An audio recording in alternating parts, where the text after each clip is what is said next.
Ngiyabingelela bafowethu. Umahlabe hlezi konke iTikTok yanibingelela.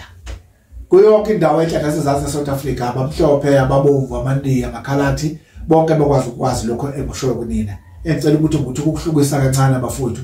Kunenkinga sibanayo lapha enkulu. Abantu abaningi mhlawumbe abayinakisise. So umntwana sibakhulu. Ya. Kunabantu abakhathazekayo lapha. Bafowethu kunesigubhe kunaso la. Ngiyabingelela ngiyamtshela manje. Nasi. Lesi sigubhe engiziphetheyo. Asithinte idlozi. Sitha wena uqobo empilweni yakho. Ngoba imbangela ngiyazi futhi ungani ukuthi idlozi asadinga eduzane ngoba sibanga ngalo sibaningi. Khona abantu bophile, khona abantu valile abavale izimbe ezimbuzo ezemnyama. Ngiyakwazi lokho. Kahle mfowethu ozokucacisa khona kwesigubhe basiphethe nje. Sihambisana nawe, hayi nedlozi. Yakushinga bakhokhona asabusana nalokho. Sabusana nawe. Sidonsa kuqobo. Sikhansela wena uqobo into zakho ukuthi iqhubeke nomndeni wakho uqhubeke uphile. Uyangizwa mthini? Ukhuluma ngawe. Hayi ngedlozi. Umehluko lapho. Sesephuma eceleni ke lapho.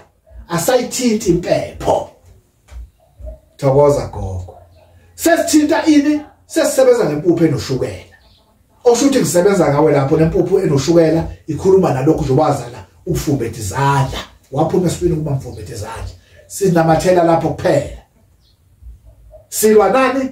Nokuthi into yami imnyama nje kanje ngangishisa impepho. Sengakhathala mhlabe inkomo ngihlabe imbuzi mhlamba asihlatshela.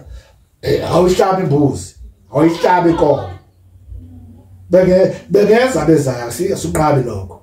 Kodwa wazi into yakho ozobuyiphethe ayisebenzi nedlozi. Nasi lesikupho bafowethu. Sithole nawe mfowethu ufika no 15,000 uzosithatha nasi kimi.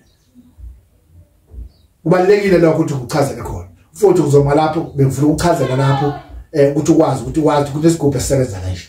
Nasi phambi kwakho. Yiso lesiphethe. Uyangizwa umndeni. Naka amaqanda phambi kwaso. Asebenza kusona.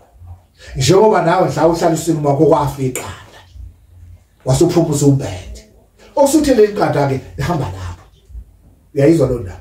Le iqanda lizalela iPort Chicken. Ukwandisa phela amaqanda enkukhu okuthiwa iPort Chicken kunalo mama ozala amaqanda asekwesikhathi. Okushuthi ukwandisa kwezinto osuke uyifuna ziyanda ziphambili. Ngale sigubhu samsana nalona. Nkosi kubusise mfowethu. Mukela isigubhu samahlabe ehlisi. Usindisiwe nasi isigubhu. Njengoba ngithe mchaza, usindisiwe nasi isigubhu. Sebenza ngegama lakho la. Usufuna lokho wababe kunike khona. Siyabonga mfowethu. Usebenza into amhlophe, usebenza amaqanda, hlala phe kwento undanga amhlophe, uyaguqa ukhuluma naso. Konke okudingayo. Ikuseni yasibingelela lesigubhu.